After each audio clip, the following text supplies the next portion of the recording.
এটা হলো ইন্দোরের সারওয়াটে bus stand, যেখানে আমরা এসলাম বাসে করে ওমকারেশ্বর থেকে। এখন আমরা হোটেল যাব। এই বাস স্ট্যান্ডের খুবই কাছে রেলওয়ে স্টেশন। এখানে সব বাস আসছে ঢুকছে, আমাদের অনেকটাই সময় লেগে গেল আসতে। তো ওকে, বেটার লেট দ্যান নেভার। চলো হোটেলে যাওয়া যাক। রাস্তা পেরিয়ে আমরা চলে আসলাম আমাদের হোটেলের কাছে।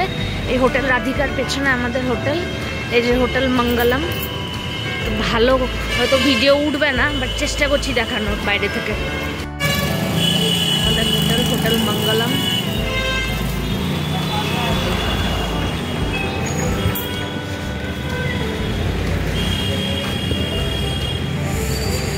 তো আমরা এখন এসে গেছি সারাফা বাজারে খাবার দাবার খেতে। মানে এটা ঠিক সারাফা বাজার না, সারাফা বাজার আরও সামনে, বাট পুলিশ ঢুকতে দেবে না বলে আমাদেরকে এখানে অটো দাদা নামিয়ে দিল। তো এবার দেখি এখানে কি পাওয়া যায়।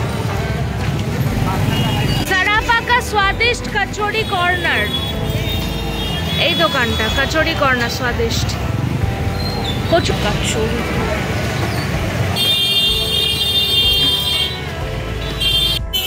তো কচুরি খা।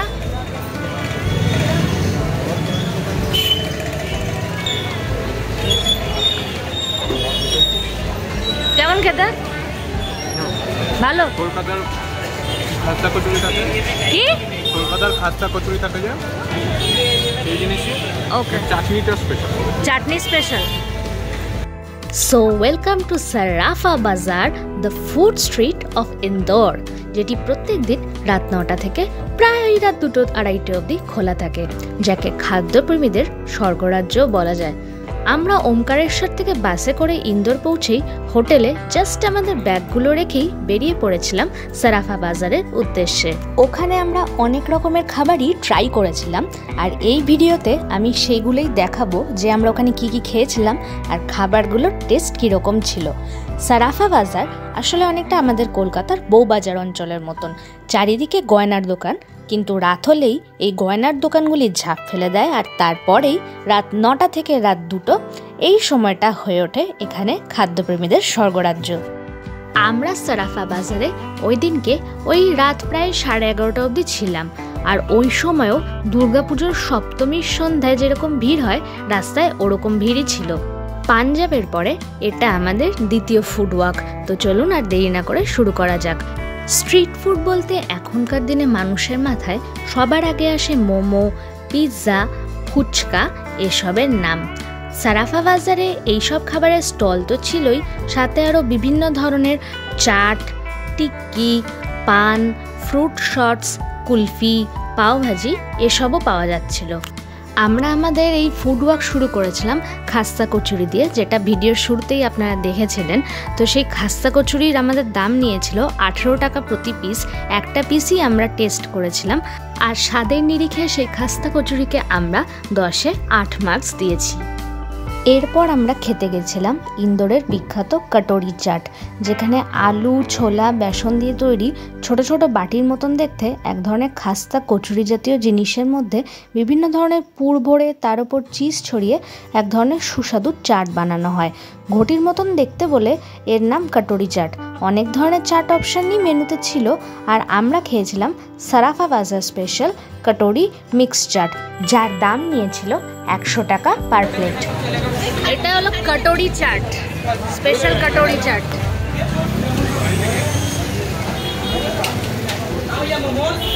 কেমন খেতে? ভালো। Full of flavours. ফার্স্ট করবে। ফার্স্ট। অসাধারণ লেগেছে আমার খেয়ে, ব্যাপক লেগেছে। এটা চিজটা তো, চিজটা এমন খেতে অ্যাডিশনাল চিজি ফ্লেভার আছে।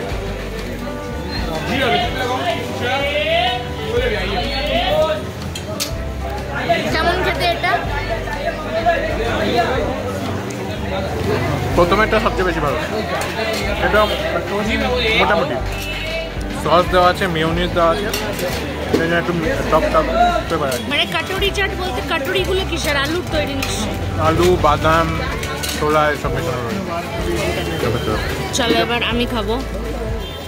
তো এই কাটুরি চাটকেও 10-এর মধ্যে 8 মার্কস দিয়ে আমরা তারপর এসে হাজির হলাম দই বড়া খেতে। এখানে দই বড়ার দাম নিয়েছিল 70 টাকা প্রতি পিস। আর এই স্টলটিতে দইটি পুরো প্লাস্টিক কভার দিয়ে ঢাকা ছিল।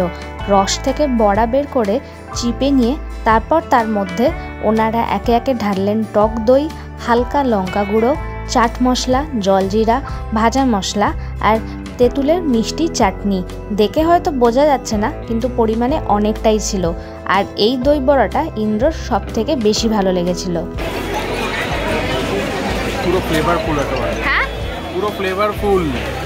কি কি আছে ফ্লেভার? কিরকম টেস্ট পাচ্ছিস? দই আছে, মিষ্টি, মানে দইয়ের মধ্যে চিনি দেওয়া আছে, ওই জন্য একটা মিষ্টিনেস আসছে। প্লাস তার মধ্যে চাট মশলা, জলজিরা, লঙ্কার গুঁড়ো এগুলো ছড়ানো রয়েছে, ওই জন্য ফ্লেভারফুল। তো দই বড়াকে কত দেবে 10-এ? 10-এ 8.5, 9। ভালোই টেস্ট ছিল, খেতে খুবই ভালো ছিল। ওকে, তো দই বড়াকে মার্কস দিয়ে তারপর আমরা সামনের দিকে এগিয়ে যাচ্ছিলাম। সেই মুহূর্তে চোখ পড়লো এই পিৎজার দোকানে, যেখানে কুল্লার পিৎজা পাওয়া যায়। দাদি আম্মা কাজ করছেন, এই জুয়েলারি সব বন্ধ হলো। তো একজন বয়স্ক দিদা তার ছেলে এবং নাতির বয়সী একটি ছেলের সাথে মিলে এই পিৎজার দোকানটি চালান, এবং এই পিৎজার দোকানে একজন সেলিব্রিটি শেফও এসেছিলেন। আমরা এখন যেই দোকানে বসে কুল্লার পিৎজা খাচ্ছি, এই দোকানে শেফ হরপাল সোখি উনি এসেছিলেন খেতে। মানে কবে ছিলেন জানি না, বাট ছবি দেওয়া আছে, আমি দেখলাম পেছনের ব্যানারে, দেখাবো পরিশ্রম করে। এই যে শেফ হরপাল সোখি। যারা এখনকার দিনে এই ফুড ব্লগিং দেখেন বা বিভিন্ন ফুড পেজ ফলো করেন, তারা এই শেফ হরপাল সোখিকে অবশ্যই চিনবেন। ইনি একজন সেলিব্রিটি শেফ। তো এই দোকানে আমরা 150 টাকায় এক ভার কুল্লার পিৎজা অর্ডার দিয়েছিলাম, যেটা আমার মনে হয়েছিল অনেকটাই বেশি দাম নিয়েছেন ওনারা। আর খাবারের টেস্ট খুব একটা আমার ভালো লাগেনি। তো এটা হলো কুল্লার পিৎজা। এবার আমরা এটা খাবো, খেয়ে দেখবো কেমন খেতে।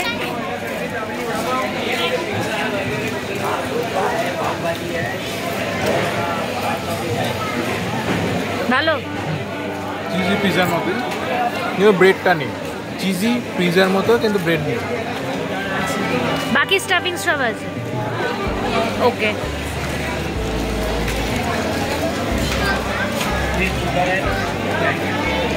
খাও। ক্যাপসিকাম রয়েছে, কর্ন আছে, চিজ আছে। Corn, capsicum, cheese. তো কুল্লার পিৎজা ইন্দ্রর ভালো লেগেছিল, কিন্তু আমার খুব একটা ভালো লাগেনি। তো আমি পার্সোনালি কুল্লার পিৎজাকে 10-এ 6 দিলাম। ইন্দ্রকে জিজ্ঞেস করেছিলাম কত দেবে, তো ও বললো 7.5। ওরকম ঠিকই আছে ওর অনুযায়ী, ওর মত অনুযায়ী। তো কুল্লার পিৎজা খেয়ে তারপর আমরা বেরিয়ে পড়লাম আরও কিছু ভালো স্ট্রিট ফুডের সন্ধানে। সারাফা বাজারে এরপর রাত যত বাড়ছিল, খাদ্যপ্রেমী মানুষের ভিড়ও বেশ ভালোই চোখে পড়ছিল। রাত তখন প্রায় অলরেডি 10:30 মতো বেজে গিয়েছিল যখন আমি এই ভিডিওটা করছি, কিন্তু এখানকার ভিড় দেখে আপনার মনে হতেই পারে যে যেন সবে সন্ধে হয়েছে। এর মধ্যেই আমাদের দুজোড়া চোখ আটকে গেল এই কুলফির দোকানের সামনে এসে। শুধু আমাদের নয়, পথ চলতি জনতার পাও এই দোকানের সামনে এসেই থমকে যেতে বাধ্য হবে, কারণ এই দোকানের মালিক একজন নয় 2 জন। এদের দেখে মনে হচ্ছিল এরা হয়তো আমাদের প্রিয় বাপ্পি লাহিড়িদার ভাবশিষ্য। গলা হাত ভর্তি সোনার চেন, আংটি আর হার পরে কুলফির দোকানে এনারা কুলফি বিক্রি করছেন। দোকানের নাম নেমা কুলফি ফালুদা। আর এমন নয় যে ইমিটেশনের গয়না, একদম আসল সোনার গয়না এগুলো। এনাদের দোকানে কুলফি খাওয়ার জন্য সারাফা বাজারে উপস্থিত জনতার কতটা উৎসাহ ছিল বলতে পারবো না আমি, কিন্তু এনাদের সাথে সেলফি তোলার বিশাল হিড়িক পুরো বাজারে বেশ ভালো মতনই দেখতে পেয়েছিলাম। আর এনারাও নির্দ্বিধায় সবার সাথে সেলফি বা গ্রুপ পিক তুলছিলেন। এরপর আমরা যেদিকে গেছিলাম সেদিকে একটা ছোট্ট মন্দির ছিল, এবং তারপর যত এগোতে লাগলাম ধীরে ধীরে একই ধরনের দোকান সব নজরে আসছিল। মানে ওই pizza, pav bhaji, momo, Maggi, kulhad pizza, spiral potato, French fries, soya chaap, tandoori পনির এসবই নজরে আসছিল। একটা কথা বলে দিই, এই সারাফা বাজার কিন্তু পুরোটাই ভেজ, মানে এখানে আপনি সব ভেজ খাবার পাবেন, ননভেজ কোনো খাবার পাবেন না। তো ভেজ খাবার খেতেই রাত্রি 10:30টার সময় এই রকম ভিড় যদি হয়, তাহলে সেই জায়গাটা তো মানে বলতেই হয় যথেষ্ট ওয়ার্দি। তো এই ফুড ওয়াক চলাকালীনই আমরা পেয়ে গেলাম একটি অতি পরিচিত খাবারের দোকান। মানে দোকানটি পরিচিত নয়, কিন্তু দোকানে যে জিনিসটি বিক্রি হচ্ছিল সেটি আমাদের সবার খুব পরিচিত। আর এই বিক্রি হওয়া খাবার জিনিসটি আমরা প্রায়শই ট্রেনে খেয়ে থাকি, ছোলা সেদ্ধ। তো দাঁড়িয়ে পড়লাম ছোলা সেদ্ধ খেতে। তো শুধু ছোলা সেদ্ধই নয়, তার সাথে ভুট্টা সেদ্ধ, ঘুগনি মটর সেদ্ধ, এখানে মশলা বা প্লেন বা মাখন আর একটু অল্প নুন গোলমরিচ দিয়ে বিক্রি হচ্ছিল। সত্যি বলছি অসাধারণ খেতে ছিল। আর এক প্লেটের দাম নিয়েছিল 50 টাকা। টক জল ভাজা মশলা দিয়ে দোকানদার বেশ ভালোভাবেই আমাদের ছোলা সেদ্ধটি মেখে দেন। কেমন? হ্যাঁ, ভালো খেতে। তরকারি আছে, সবজি মেচানো আছে, পেটও ভরবে। ওকে, মশলাদারও আছে ছড়ানো। তো ছোলা সেদ্ধকে 10-এ 9 মার্কস দিয়ে আমরা দুজন চলে এলাম এই দোকানটিতে। এই দোকানটির লোকেশন সারাফা বাজারের একদম মাঝখানে। বাজারে যখন ঘুরছিলাম তখন দেখি এই দোকানের সামনে মারাত্মক ভিড় ছিল। পরে ভিড় হালকা হতে সামনে গিয়ে দেখি দোকানটিতে ছোলার টিক্কি চাট বিক্রি হয়, যার এক প্লেটের দাম ছিল 60 টাকা। কিন্তু পরিমাণে এতটাই বেশি ছিল যে দুজনে খেয়েও আমরা শেষ করতে পারছিলাম না।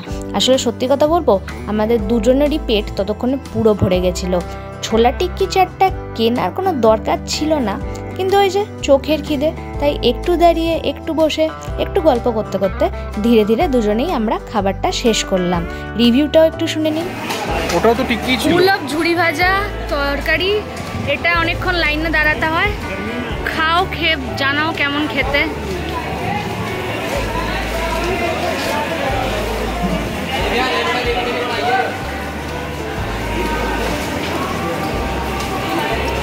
অনেস্ট রিভিউ দিবি, ভালো না খারাপ?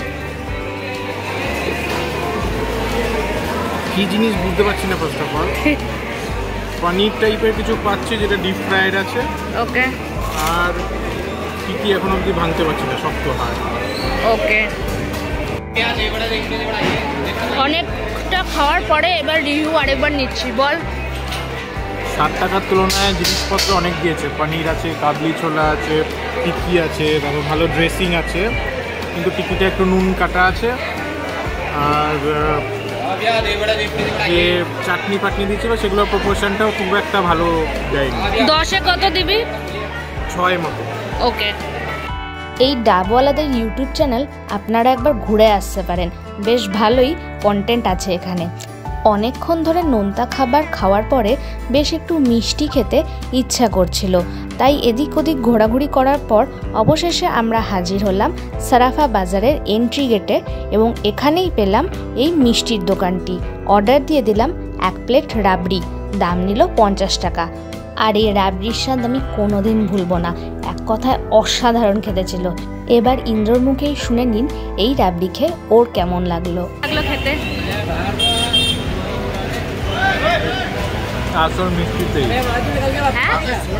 আসল মিষ্টিতেই বাঙালির আসল ভালোবাসা মিষ্টি। ওকে, তো তুমি তোমার ভালোবাসা খুঁজে পেয়েছো? হ্যাঁ। ওকে, তো কি আরেক প্লেট খাবে? ওকে।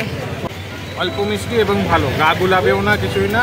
তারপর এদিকে মিষ্টির চাহিদাও পূরণ হবে। ওকে। নেহাত পেটের জায়গা ছিল না, তাই না হলে আরেক প্লেট অবশ্যই খেতাম। তো এইভাবেই আমরা ইন্দোরের সারাফা বাজারের একটা ফুড ওয়াক সম্পূর্ণ করলাম। অনেক কিছুই খেয়েছিলাম, যার মধ্যে কিছু খাবার সত্যি খেতে খুব ভালো ছিল, আর কিছু খাবার অতটাও ভালো লাগেনি। আপনারা যখন এরপর ইন্দোর ঘুরতে আসবেন তখন অবশ্যই কিন্তু এই সারাফা বাজারে আসবেন। ইন্দোর রেলওয়ে স্টেশন থেকে ঠিক 2.5 কিলোমিটার দূরত্বে এই বাজারটি অবস্থিত। এবং আবার বলছি, এই বাজারে স্ট্রিট ফুড আউটলেটগুলি চালু হয় রাত 9টা থেকে এবং বন্ধ হয় ওই রাত্রির 2-2:30 নাগাদ। আমরা খেয়ে উবের অটোতে করে আমাদের হোটেলে ফিরেছিলাম ওই রাত্রির 12টার আশেপাশে।